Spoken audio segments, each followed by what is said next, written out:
So yun, dito tayo mag-testing sa kabila. Doon sa may pilapil. Nasa 28 meters. Wala akong pwesto dito kasi yung dati kong pinagpapwestuhan doon sa bagong lagay ng binhi kaya hindi pwede. So dito tayo sa banda sa may ilalim ng mangga. Yan. Itong target paper natin.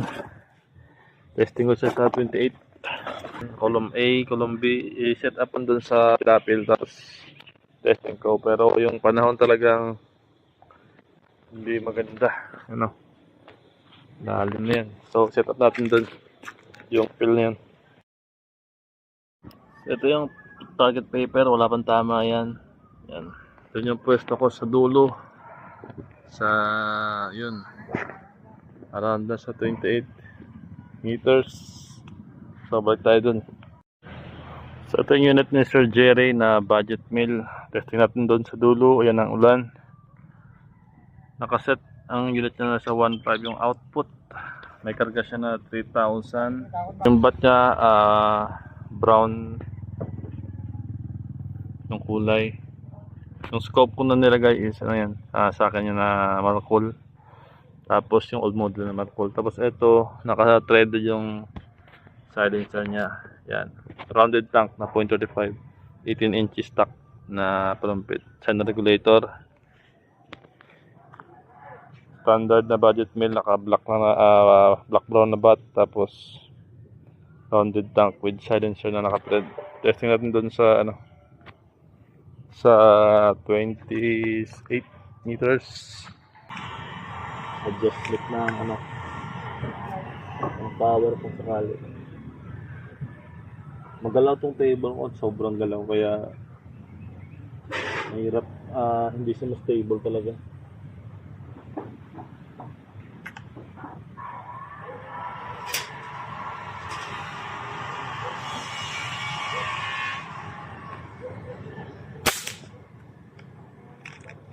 Lagay mo dun 5 shots sa column A na dot.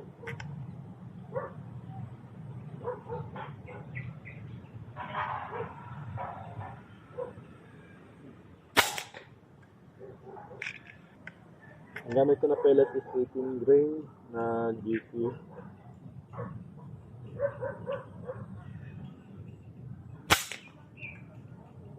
Ganda naman tama niya.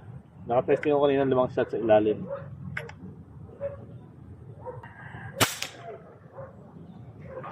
May umangat lang sa taas isa.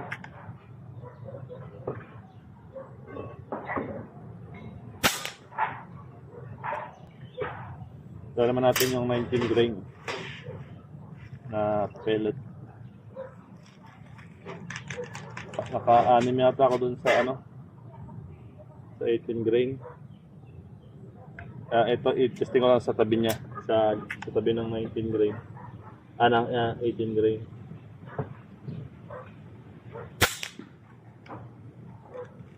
Kung alin yung niya, gusto niya. Tapos titignan natin dun.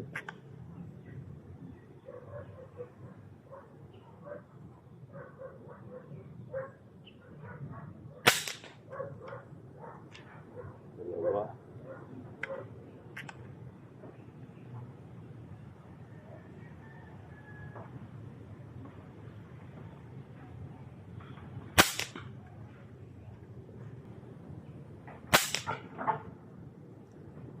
Apat. Magalaw talaga yung lamesa.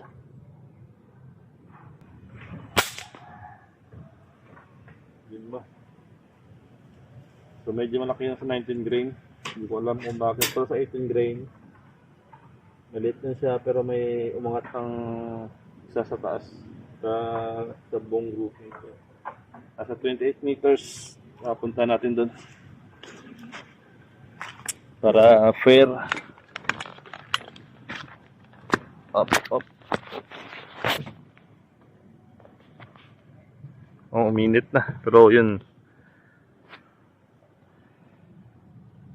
Yan, humura. Ito yung gamit na pellet. 18 grain. Saka yung 19 grain dito lang nilagay. Yan. Taba ko muna to. Para humangin, hindi mahulog.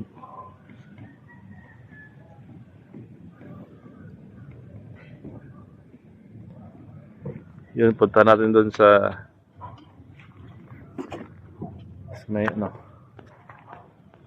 Sa may kabilang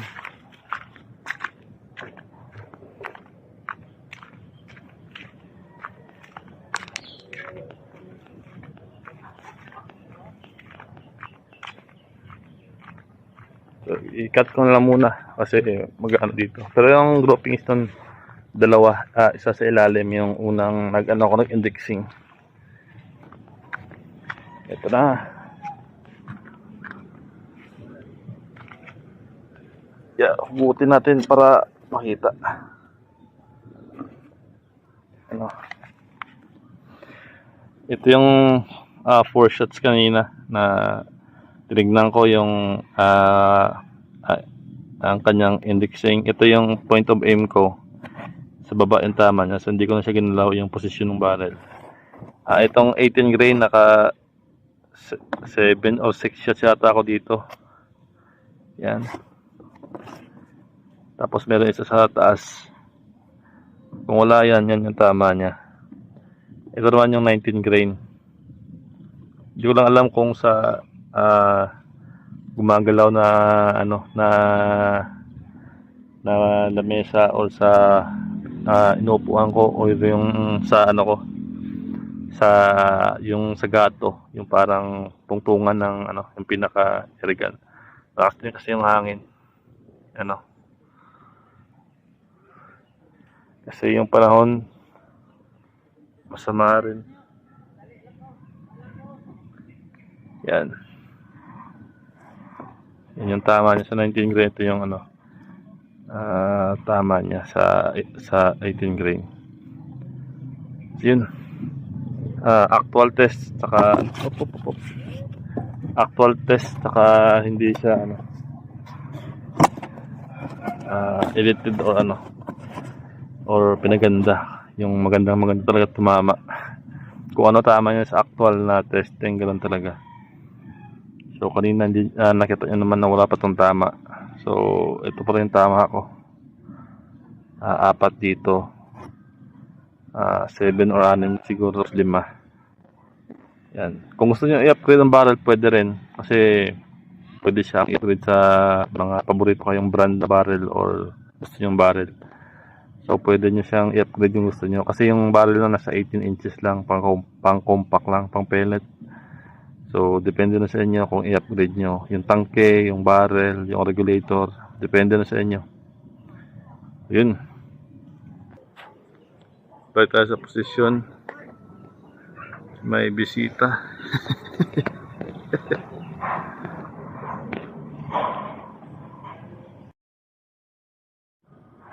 Yan, doon tayo galing. Yan yung unit ni Sir Jerry. Yan yung pinaka-unit ni Sir.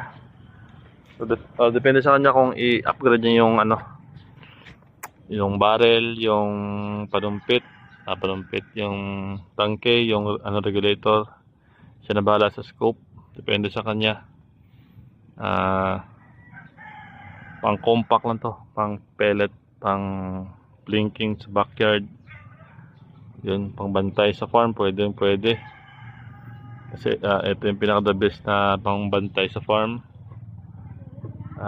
Legal, tsaka hindi bawal. Airgun lang kasi to. Hangin lang yung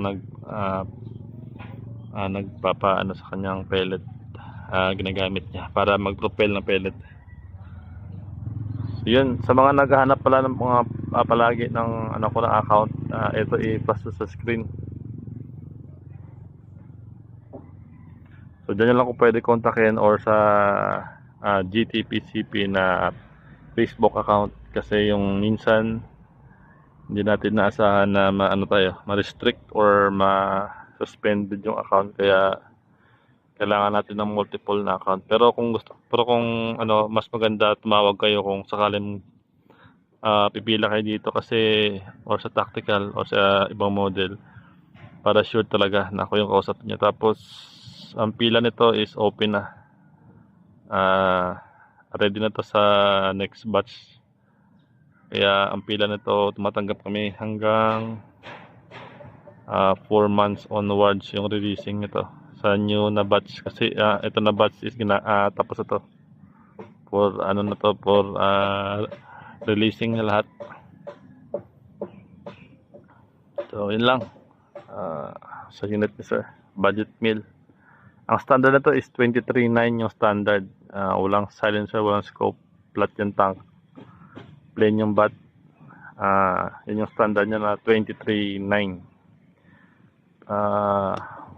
Murang-mura siya kung i-compare mo sa set na CO2.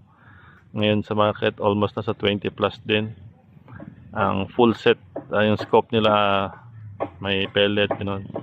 Pero ito unit only na naka-PCP ka na, all stainless to, saka naka hard anodize. Kahit silver yan, hard anodize yan.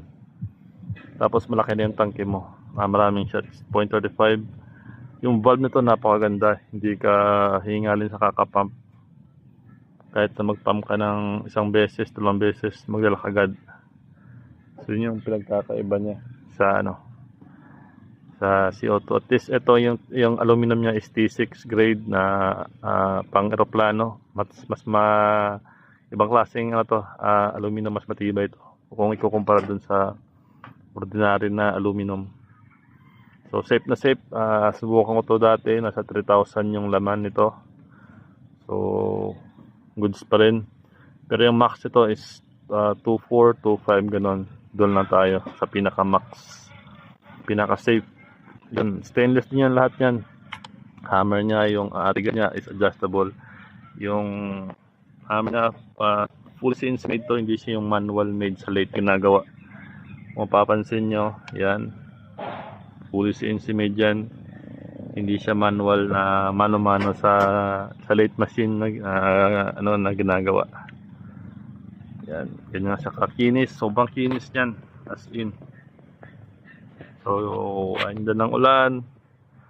Bye-bye.